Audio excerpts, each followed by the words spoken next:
мага бир мына ушул таанымал эле саясий аренада төбөсү көрүнүп калган эле агайларыбыздын бири мага суроо берди. Мен бир молдокеден сурадым дейт. Бу силер ислам дини деп эмнени айтасыңар деп. Ал киши айтты дейт, ислам дини ушул биздин пайгамбарыбыз Мухаммад Мустафа саллаллаху алейхи вассаламга чейинки түшүрүлгөн диндердин бардыгы ислам дини деп эсептелген. Ислам дини деп эсептелет деп жооп берди. Ушу туурабы деп сурап калды. Анан мен айттым, бул суроону берерден мурда суроону берген адам өзү бир аз канчалык деңгээлде жообуна даяр ойлонушу керек эле. Бирок эми ушундай жооп болгондон кийин алынган жооп туура албетте. Эмнеге туура? Ислам деген сөз сөздүк маанисинде тынчтык. Кыргызчага которгондо балким копол которулганда да тынчтык, моюнсунуу, кандайдыр бир тынчтанууну туюндурат. Эгерде Муса алейхисаламга түшүрүлгөн дин, мына ошол Муса алейхисаламдын коомунда тынчтык алып келүүгө багытталган эрежелер топтому болсо, арабча аны ислам дейт. А балким Муса алейхисаламдын коомунда ошол кезде иврит тилинде же идиш тилинде балким Аллах алам кандай деп аталышы мүмкүн эле, эгер аталышы бар болгон болсо. Бирок араб тилинде ислам дейт. Эмнеге десе, мына ошол түшүрүлгөн дин ошол коомду тынч жашоого далалат кылган эрежелер эле. Же Иса алейхисаламга түшүрүлгөн эреже, тастыктан эрежелер дагы мына ошол коомдун тынч жашоосуна багытталган болсо, аны да араб тилинде ислам дейт. Иса алейхисаламдын коомунда эмне деп аталат, Аллах алам. Мен ушуга кызыгып көрбөпмүн, ошол кезде эмне деп аталганын. Кийинчерээк аны христиан дини дедим, Муса алейхисаламдын динин иудей деди. Бирок араб тилинде ислам. Эмнеси ислам? Аллах субхану ва тааланан Муса алейхисаламга түшүрүлгөн кездеги дин, чыныгы дин, кийин бузулбаган, бурмаланбаган сүрөттөгү дин ислам деп аталат араб тилинде. Иса алейхисаламга түшүрүлгөн эрежелер кийин бурмаланып бузулбаганы, ошол башындагы таза сүрөттөгү эрежелер топтому ислам деп аталат араб тилинде. Жана мына ошондой эле таризден караса да болот, жана өзүнүн Аллах субхану ва тааланын өзү атаганын биз назарга тутсак, бул акыркы эрежелер топтому, мыйзам ченемдүүлүктөр топтому ислам деп араб тилинде аталды. Бул Мухаммад Мустафа саллаллаху алейхи вассаламга түшүрүлгөн дин эле.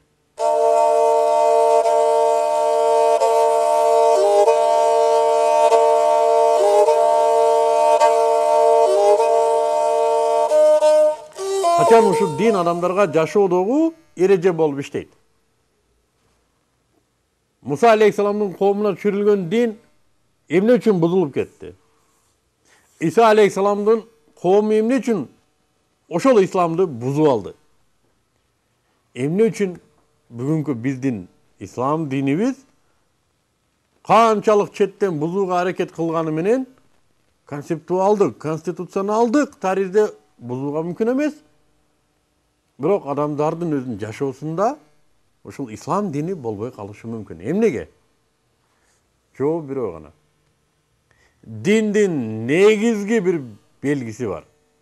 Ал да болсо жалгыз жаратуучу бар экендигине, ырыскы берүүчү жалгыз экендигине, жана адамдар моюн сунууга татыктуу болгон сыйынуучу зат жалгыз деп билингенде гана, кабыл алынганда гана мына ошол эрежелер коомго иштей баштайт экен. Муса алейхисаламдын коому Аллах субхану ва тааланын Муса алейхисаламга берген эрежесин бузду. Эмнеден баштап десе, мына ушул жалгыз кудайлуулук, ла иляха иллаллах, орусча айтканда единобожие, таухид системасы бузулгандан улам. Куранда мен бир эле жер эсимде, Муса алейхисаламды Бакара сүрөсүндө айтылат. Муса алейхисаламды Бакара сүрөсүндө ошо айтылганын мен маанисин түшүндүрөйүн. Муса алейхисаламды Алла субханала таала жолугушууга чакырганда, ал кайтып келгенге чейин анын коому торпокко өздөрү жасаган музоонун сөлөкөтүнө сыйынып калат. Бул эмне болду десе, булар мына ошол Алла субханала тааланын бар экендигин билүү менен, бирок ага сыйынууда ортого шерик коюу. Торпок, музоонун сөлөкөтү аркылуу сыйынуу. Муну менен эмне десе, Алла субханала таала эң жек көргөн ширк амалы пайда болду. Аллага башка бир затты шерик кылуу. Аллахтан да башка нерсени сыйынууга татыктуу деп билүү тавхид системасын урашына алып келди. Тавхид системасы бузулду, дин ортолук, диндин ичинде карама-каршылык пайда болду. Адамдардын мыйзамды кабыл алууда карама-каршылыгы пайда болду. Иса алейхисаламдын коомунда да ушундай. Иса алейхисалам өзү алып келген дин дагы өзү айтылышы боюнча тастыктоочу. Муса алейхисаламга келген дин туура дин эле, тавхид дин эле. Сиздер муну буздуңуздар. Бул жалгыз Кудайга негизделген, жалгыз Кудайга болгон ишеничтин негизинде түзүлгөн дин эле деп тастыктаган келген пайгамбардын дагы бара-бара осуяттары, бара-бара анын алып келген аяттары дейбизби? Жокко чыгарылып, же орду өзгөрүлдү. Эмненин негизинде десе, адамдар өздөрүнө сыйынууга татыктуу кылып, башка заттарды ортомчу кыла баштагандан баштап. Ислам дини да бүгүнкү күндө концептуалдык, конституционалдык тараптан өтө көптөгөн коомдор, өтө көптөгөн бирикмелер, саясий уюмдар тарабынан бузууга аракеттенгенине карабай туруп, ислам дини бузулбай атат. Эмнеге десе, биринчиден жаратуучунун өзүнүн убадасы бар.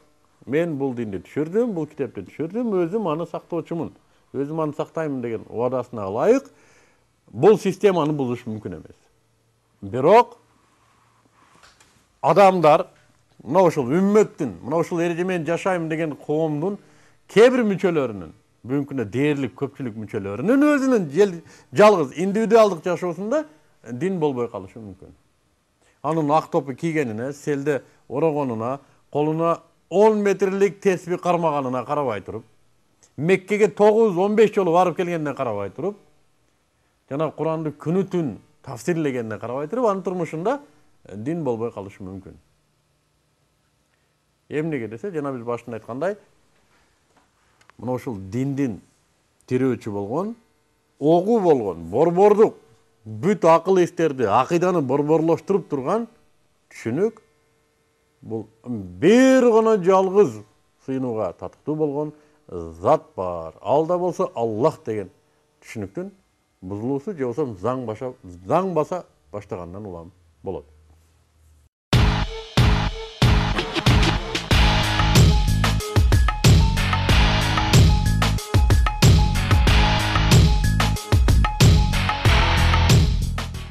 Бүгүн мен ушул борборлоштурууга казык болуп тура турган Ла илаха иллаллах Мухаммадур Расулуллах деген түшүнүк жөнүндө озун ала сөз кылайын деп кайрылгым келди. Арабчасы Ла илаха иллаллах Мухаммадур Расулуллах. Орусчасы нет божества кроме Бога и Мухаммад его посланник. Кыргызчасы сыйынууга бир гана татыктуу Аллах, андан башка сыйынарлык зат жок, жана Мухаммад анын элчиси. Кээ бирлер айтат, ушул сөздүн өзүнүн кандайдыр бир балким магиялык күчүн айтат. Кээ бир хадистерде бул сөздүн өтө оорлугу жөнүндө айтылат. Мисалы үчүн бир хадистин ушундай бир маанисин айтканда, ааламдагы ушу тоолордун бардыгын, жердин бардыгын, эмнеки бардыгын таразанын бир палласына койсо, жана бул сөздүн өзүн таразанын бир палласына койсо, бул оордук кылат деген хадис бар. Бул сөз оордук кылат деген. Бул сөз канча жолу кайталанса, ошончо жолу ажыр сыйлыкка ээ болорлугу жөнүндө айткан адамдын хадистер бар. Хаттайынки Ла илаха иллаллах Мухаммадур Расулуллах деген адам чын ыкластан ушул сөздү айткан болсо, чын жүрөктөн. Чын жүрөктөн дегени, эгер ушуну түшүнүп туруп айткан болсо, жана башка эч кайсы нерсеге сыйынбаган болсо, Аллахтан башка өмүрүндө эч нерсеге сыйынбаган болсо, эч нерсени сыйынууга татыктуу деп билбеген болсо, намаз окубаса да бейишке чыгат деген рываяттарды укканыбыз бар. Канчалык деңгээлде анын далили эми бул аалымдардын кыла турган иши түшүндүрүү. Мен муну мен айтайын дегеним, бул сөз жөнүндө коомдо ар түрдүү ой пикирлер бар. Бирок концептуалдык түрдө бул сөздүн өзү эмне десе, бул өзү адам менен жаратуучунун ортосундагы келишим болгон сөз. Бүгүн мен бир үйгө мадикер болуп бара турган болсом, ал үйдүн ээси менен соодалашам. Ал айтат, маган мынагу 10 квадрат жерди шыбап бересиң, шыбаганың үчүн ар бир метр квадратына 35 сомдон төлөйм. Шыбаган шыбагың мындай болуш керек. Мен айтам, ман үчүн момундай материал керек. Ал айтат, ооба, бул материалдарды алып берейин. Пропорциясын мындай кыласың, цемент мынча процент болсун, суу мынча процент болсун, тиги мынча процент болсун. Анан мен айтам, ооба, ушул ишти бүтүрүүдө мен сизден башка эч кимди укпайм. Себеби мен сизден алам айлык акыны ошол кылган ишим үчүн, жана башка бирөөнү укпайм. Сиз каалагандай кылып берем. Бул логикага ылайык келишим. Жана мен ошол кишиден башкага кулак салбайм. Балким кимдир бирөө келип, профессионалдык деңгээлде мунагу кылып жаткан растворуңдун пропорциясы туура эмес, цемент момунча пайыз кошулуш керек десе, мен айтам, кечирип кой. Мени ушул ишке жалдаган үйдүн ээси ушунча кош деди, мен ошону кылам. Бул эмне десе, мен ошол үйдүн ээсине башка бирөөнү шерик кылган жокмун. Мына ошол мени жалдаган кишиге мен өзүмдүн профессионалдык шыбакчылык кесибим менен келишимимди актап атам. Булго бир болбогон нерсе, болбогон эле бир нерсе. Жашоодо мына ошондой келишим. Аллах субханаху ва таала бизге рызкыны берүүчү, бир да секунда калтырбай, бир да минута кечиктирбей, бизди бир да нерсеге жалындырбастан берүүгө кадыр зат. Биз өзүбүз жалынабыз ар кимге жалбарып, ар кимден сурайбыз рызкыбызды. Мына ушул зат менен болгон келишимде Аллах субханаху ва таала айтып атат. Сен бир гана мага кулдук кыл, сен өзүңө бир гана мага кулдук кылууну өзүңө келишимдин негизи кылып ал, а мен сени бейишке чыгарууну өзүмө негиз кылып алам деди. Келишимдин негизи кылып алам деди. Эми мына ушул келишимдин мөөрү эмне десе, ла иляха иллаллах Мухаммадур Расулуллах. Тагыраак айтканда, мен ырыскы берүүчү болгон, мени жараткан, жана мага ажалды жиберүүчү, жана менин күнүмдүк жашоомду ар бир секундасы, ар бир көз ирмемди күзөтүп турган жалгыз сага гана сыйынам. Жана кантип сыйынууну сенин акыркы пайгамбарың Мухаммад Мустафа саллаллаху алейхи саламдан гана үйрөнөм дейм. Мен мына ушуну ишке аткаруум, жана аткарууга болгон ниетим, ушул ишке аткаруудагы мен кадырлуулугум, мүмкүнчүлүгүм менин Аллах субханаху ва тааланын алдындагы дараметимди, даражамды көтөрөт. Эмне менен десе, мен ушул айтып жаткан сөзүм менен.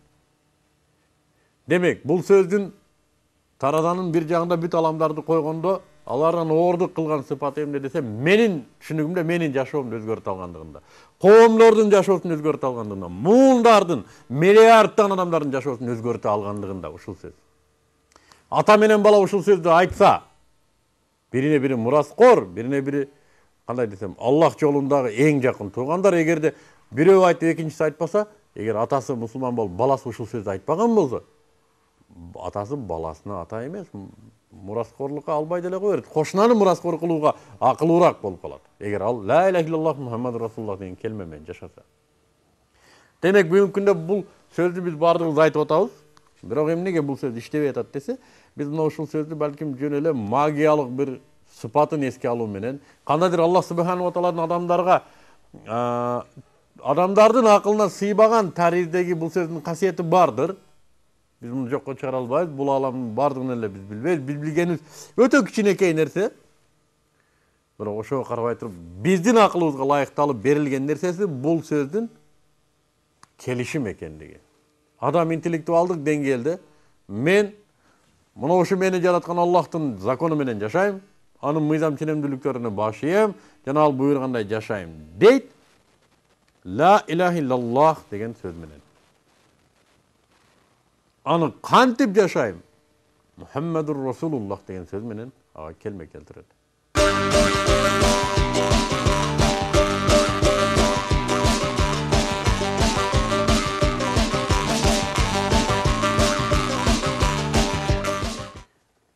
Мен бул сөз үчүн жанымды берүүгө даярмын. Себеби бул ушунчалык акыйкат сөз. Кайсы сөз? Аллах жалгыз. Аллах деген эмне? Бирден бир сыйына турган зат. Бүт өмүрүңүздү коюп, бардык дитиңизди коюп, бүт турган турпатыңызды, колуңузда бар нерсенин бардыгын курмандык кылууга даяр болгон жападан жалгыз бир Аллах деген гана зат бар. Жана анын мыйзамдарын мага түшүндүргөн, жана мен ээрчий турган, мен көмир кыла турган, мен аны менен жолугушууну арзуу кыла турган, аны изилдөөгө гана татыктуу болгон бирден бир адам бул пайгамбарыбыз Мухаммад Мустафа саллаллаху алейхи ва саллам экендигине күбөлүк берем. Жооп берем бул сөзүмө. Анткени мен ушул менен жашоого даярмын. Мен ушундай деп билем жашоомдун максатын, маңызын деген адамдардын жашоосу өзгөрөт. Жок, мен али жашмын. 60га чыккандан кийин деле намаз окуй берем. Бүгүн мен кичине ойногум келет. Кичине көңүл ачкым келет. Көчөдө татынакай кыздар толтура, өзүм да жашмын. Мага акча керек. Жөнөкөй жол менен акча табуу кыйын экен. Аялымды кийинтиришим керек. Кайненем урушат, болбосом кызын алып кетип калат. Бирок мен мусулманмын. Ла илаха иллаллах Мухаммадур Расулуллах. Албетте мусулманмын дегендер бар. Булар ким десе, биз буларды мусулман деп билебиз. Эмнеге? Себеби булар ла илаха иллаллах Мухаммадур Расулуллах деген сөзүн биз угатабыз. Ошон үчүн биз буларды мусулман деп билебиз. Мусулмандык бирадарлыгыбызды аткарабыз. Чүчкүрсө, алхамдулилlah десе, ярхамукаллах дейбиз. Өлүп калса жаназасына барабыз. Бул бизге милдет. Бирок булар Аллах субханаху ва тааланын алдында мусулманбы? Муну өздөрү ойлонуш керек. Бизге мусулман. Биз мусулман деп билебиз. Аллахтын алдында мусулманбы? Өздөрү ойлонуш керек.